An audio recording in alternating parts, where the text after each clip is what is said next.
So what was the beginning years of drag? It's not like you could perform at clubs. Where were you performing? Or were you one of those, were you Aquarius style, sneaking into the club in your lip? Oh, no. The first time I ever entered a gay nightclub bar was when I was 20 years old and moved to Los Angeles. Wow. So, I mean, I was born and raised in Chicago, had never gone to a bar down there until I moved here and had to get a booking down there. But for me, like at age 15, it was a small group of really young queens around my age that would throw these shows at substance-free venues that were also indoor rock walls by day.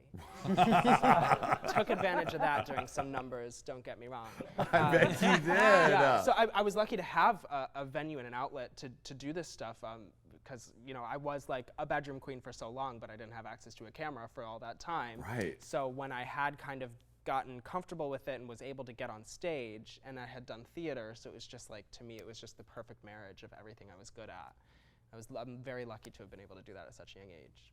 Now, was your mom dressing you up even during the Iggy Azalea days? When did that collab start?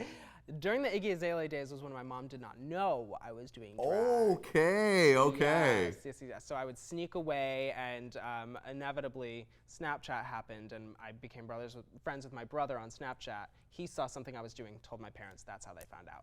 Wow. And what was that reaction like? Because now, were you out to your parents before that, or was it all in one? No, I've been out since I was outed from the womb. Right. Okay.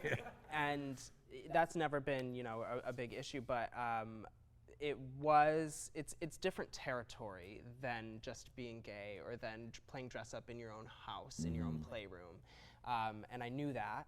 And when my mom found out, my dad would have nothing to do with it. Like, he just didn't even want to hear about it, didn't want to know, out of sight, out of mind. My mom found out, and she was very, very offended by it and very taken aback. And she's always put other people before her, so when she heard about it, she was like, how is this any different than doing blackface? Oh. She thought that we were putting on, you know, women's clothing to mock women, to make fun of women, and needless to say, it didn't take too long for her to figure out what it really was. Right. And when she did, that's when the magic began. And she started making these gorgeous garments for me, and it actually started with this cedar closet that we have in our basement that's just full of 50s dresses. Right. So for a long time, like 4 years, I was just strictly 1950s housewife. Nice. And I wore yellow gloves with every single outfit. I had a pair of yellow gloves.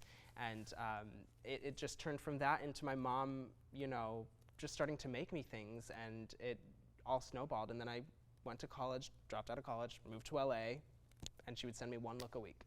Really? I love that your mom was like, you know what? I like drag now, and sweetie, we're doing this. Look at her.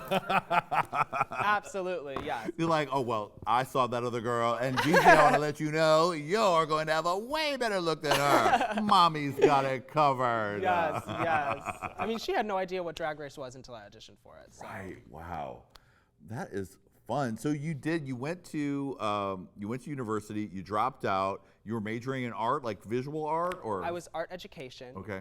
And then luckily at my school, they put freshmen into student teach. And usually at most schools, when you're seniors, when you go into the classroom and student teach. So thankfully, they put me in a classroom, and I said, no, the fuck, thank you. And I just decided that was not where I wanted to go. So I changed my major because it was my mom's alma mater, just to stay there. And I was miserable, so I just, you know, dropped out.